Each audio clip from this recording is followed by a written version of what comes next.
fam? You know who it is. It's your boy B, back for another episode of Be Unleashed. And I am so happy, as always, that you decided to hop on and join me and that you are watching this video as we speak. Thank you guys so very much for those of you who have subscribed to my channel. I am super appreciative for your support. And as always, I absolutely love your comments. And I just want to thank you guys so much for all of the insight and the support and the wisdom that you give and that you share, because you could be doing anything else right now, but you have decided to check out Be Unleashed, and I thank you so much for that. Let's talk about depression, first of all, and what it is. So for those of you who have not really experienced depression, I know it's very, very difficult for you to relate to someone who may be going through depression.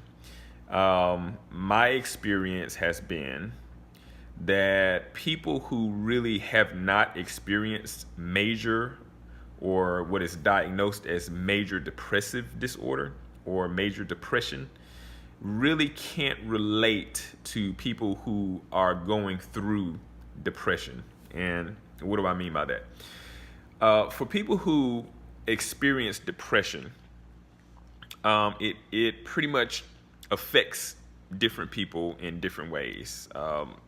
But speaking from a general sense, depression is basically the feeling of sadness or just melancholy or just this blah meh feeling. Sometimes, and I know in my case a lot of times, it really didn't necessarily have anything to do with a bad experience or a traumatic experience that happened all of a sudden. I could just wake up in the morning and just not feel like getting out of the bed.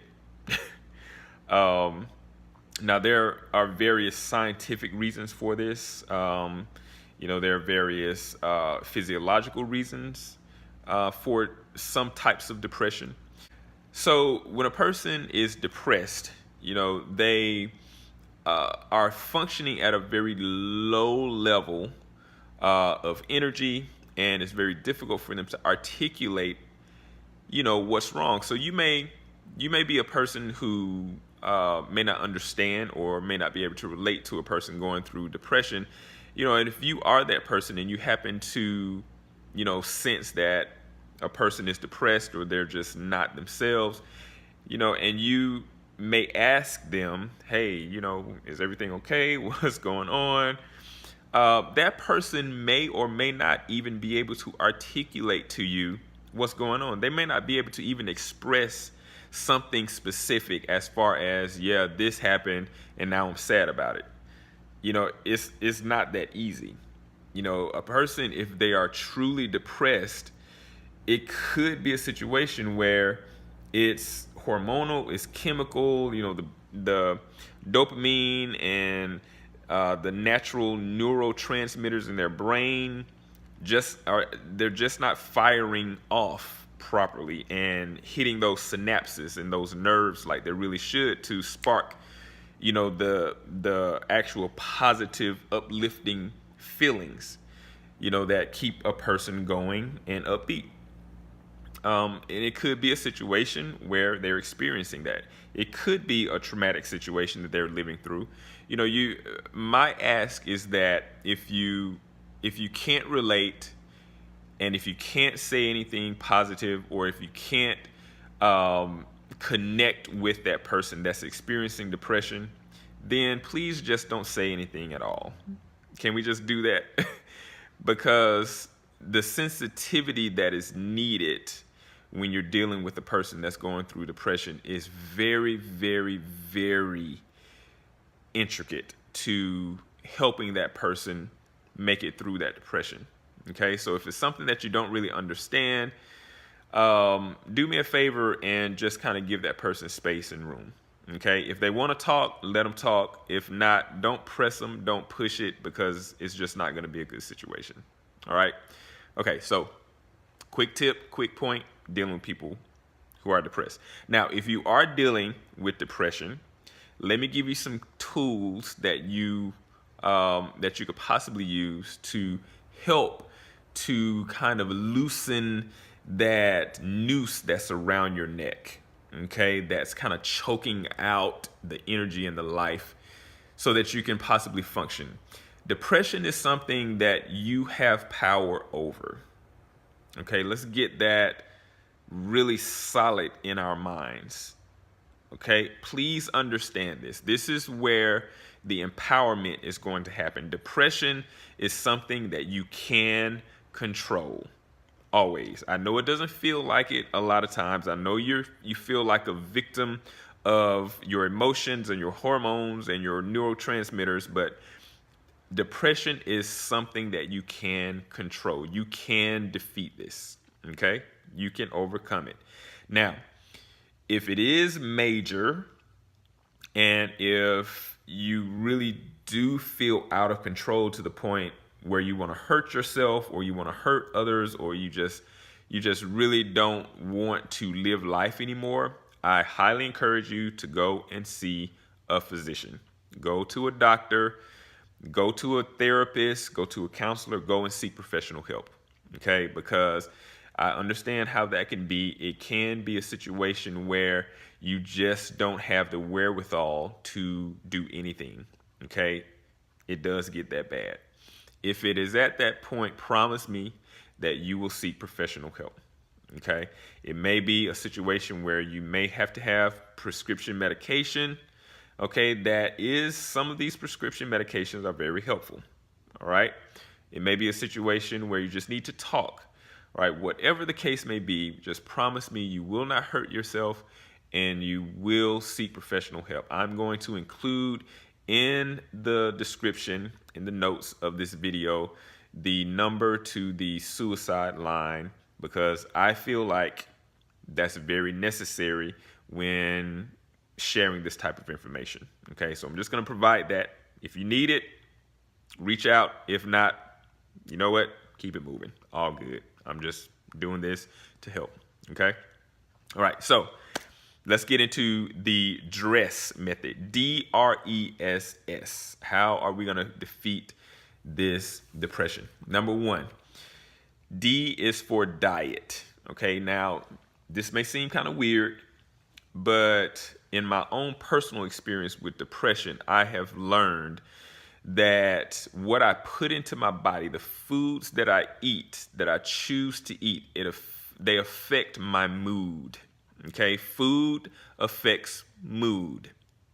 All right, so this is a very powerful tool that I have come to embrace and harness in my own life. Okay, now for some of you who may know, I recently went vegetarian. Okay, so I've been a vegetarian now for about 7 months. All right, the transition for me was kind of simple. It was easy. I went through a few weeks of discomfort when I was transitioning off of meat, but my journey to transition from meat to a vegetarian diet has been happening for years now. Okay, initially I stopped eating pork. Okay, and then eventually I got to the point where beef just wasn't agreeing with my system. And I did all of this for health reasons. You know, I'm not the dude that, goes crazy over, killing animals. I'm just not the dude. So no offense to anyone who is, all right? I respect your beliefs. I respect that. But I'm just not the dude to, I'm not the compassionate for animals kind of guy. I mean, it's like, people, have their reasons for going vegetarian or even vegan. And I understand that. My reasons were strictly health reasons. Be mindful, do some research and really look into how your body recognizes and processes certain foods and drinks and substances, okay? And then just kind of govern yourself accordingly. All right, so that's the first one, D, diet. Let's get into R. R is recreation. All right, what do you really do for fun? Many of you guys know I love motorcycles, so I bought a motorcycle, you know, and I hang out with people who have motorcycles. We ride around together. The weather's beautiful. I love being outside. I just love everything about the community, the brotherhood, the sisterhood of bikers. It brings me joy. So for me, it's fun. It's what I do for recreation, and it kind of like it builds me back up again. Okay, and it puts me in my happy place. It releases endorphins when I'm rolling down the road and full throttle, and I'm on my bike and I got my gear on, and I see other bikers and we're waving at each other, shooting the deuces, two wheels down. All of that stuff, the community, the camaraderie, that stuff is for me. It is fulfilling. Okay, so recreation is going to be for the R. So whatever you do for fun, that's really simple. It's really simple to find something that you actually enjoy. Find something that you love doing. Whether it's with a group, whether it's by yourself, it doesn't matter. Just have fun. All right. All work, no play. Y'all already know. You need to have some fun. All right. Smile. Do something that makes you laugh, that makes you giddy, that makes you like the full belly ha ha ha laugh, right? That kind of laugh, the laugh that makes you cry. That is healthy. Laughing is healthy. The Bible says a merry heart doeth good like a medicine. I mean, that's a pretty powerful scripture. Laughter is medicine. It's medication. What is it medicating? It's medicating depressive thoughts, sad thoughts. It raises your mood. Okay? So find something fun to do. All right? So that's the R. E, exercise. Y'all, listen. We have to move. Our bodies, our physical bodies were made for movement. We were made to be mobile. Okay? Whatever method you choose to move your body, do it on a consistent basis. Okay? And I know that this is a challenge for so many people, you know, because it's either difficult to find the time, it's difficult to find the commitment and the discipline, you know, and a lot of times when you're just starting out, working out and moving your body and going to the gym, that junk hurts. So that's not fun. It's really not. So I want you guys to really find something that you enjoy doing. Find something that brings you joy and something that is easy for you to really get into, whether it's yoga, whether it's martial arts, whether it's running, whether it's weightlifting, Zumba. There's so many things that you can do. All right, so now let's get into the first S, okay? The first S is service. So D.R.E.S.S. S stands for service. What are you giving back? Depression is basically a repetitive thought pattern, a repetitive negative thought pattern that continues to cycle around and around and around in your mind. And you need something to interrupt that, to break that thought pattern and to elevate your thinking so that you can move beyond your present moment and find hope. Okay? Because that's what this is all about. So give back. Provide a service for someone else. So that's going to be the first S. The next S and the last S, the last letter, as a matter of fact, is, of course, one of my favorites. Okay? We have to have a sense of purpose. We got to have a sense of purpose. All right? If you have lost your sense of purpose, you are going to be depressed. Why? Because losing your sense of purpose is basically feeling like you have nothing else to live for. You know, it's like when you lose your sense of purpose or your sense of direction, it's like, okay, why am I here? What am I doing? Why am I here? What am I supposed to be giving back? What am I supposed to be doing with my life? when you have a sense of purpose, if you've never noticed, a person that is moving in purpose and moving with direction and deliberation, it's like they don't need a whole lot of encouragement. They don't need a whole lot of pumping and priming and pats on the back and all of that stuff. Although that stuff is nice and it does come when you're moving and walking in your purpose and what you've been designed for. Go back and check out my video. I keep referencing my video on purpose and design. All right. You were designed for something specific. You were created for one purpose, and that's to glorify God, to be the image of God in the earth. But he designed you to do that in a specific way. So I'm not going to rehash the video, just kind of go back and watch it. But you need to figure out what you were designed to do. And when you have that sense of purpose and you begin to walk in that, it is amazing the transformation that your mind goes through. Okay, your mind goes through, literally, it goes through a transformation process. Okay, and not only are you lifted up, but you can see people, okay, where they are and meet them where they are and lift them up and raise them up. Okay, you can, you can level up and you can go out there and get people and bring them to another level. Okay, once you understand your design and the purpose that you were called to. All right. So your sense of purpose is going to be critical for overcoming depression, because I believe depression is simply just a broken GPS. Honestly, that's just my honest opinion because of what I've walked through. Now that I am gaining more of a sense of purpose and design for my life and what I've been called to do, and walking into that, it's like, it's amazing the direction and the clarity that I get now on a day-to-day basis. All right. Whereas before I didn't want to get out of bed.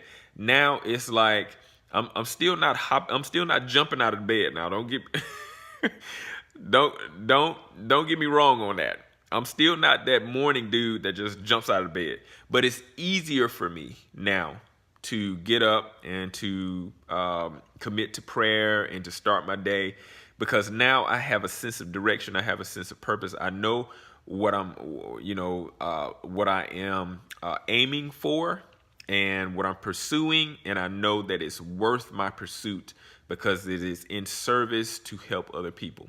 All right. So my definition of depression is basically a broken GPS. You don't know where your destination is and you're just wandering around. That is a very depressing feeling, a depressing state to be in. So listen, remember the D.R.E.S.S method to defeat depression. D, you got to remember your diet. What you put in your body is super duper important. All right. So all good stuff in your body that helps generate that good nutrition, and it really does help with your mood. So D is for diet. Remember, R is for recreation. You got to get out there, have some fun, laugh till you cry, get around people that love doing the same stuff that you do. It helps. E, exercise. Get out there and move. Get out, move around, get some fresh air, get some sun. It really does help improve your mood as well. Release those endorphins, get that body moving, get your heart rate up, get your blood pumping. You'll be amazed at what that does for your mood and your mind. All right. The first S, of course, service. What are you giving back? Give back. Place a demand on yourself, all right, to give out of your storehouse. And what you give will return back to you. Okay, in so many wonderful ways, right? So service, give back. And then of course the next and the last S is going to be, you have to seek God. Okay, you got to seek God. You have to have a sense of purpose, and seeking God provides that sense of purpose. And that's it. Listen, I love you guys. Thank you. If you have not subscribed, remember to click that subscribe button and be bold. Be yourself, and remember to be unleashed. Love you.